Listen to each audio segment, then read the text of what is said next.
जहां खालिस लिखा हो वहां खालिस ढूंढना पड़ता है, और तरीका ये है कि मुर्ग को उसके मुकामे गैरत पर छेड़ा जाए।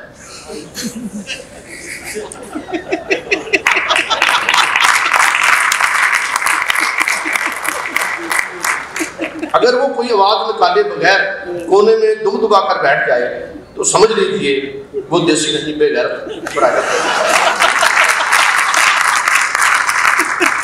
और अगर पंजे झाड़ कर हमलावर हो जाए तो जानिए कि 5 दरियाओं की धरती का पाला हुआ असील गम। उसका गोश्त 60 बरस का बाबा भी खाएगा तो 20 बरस का जवान बन जाएगा। नवाब साहब ने हस्बे आदत इल्म के मोती बखेरे, और अगर 20 बरस का खाए तो एक समय बोला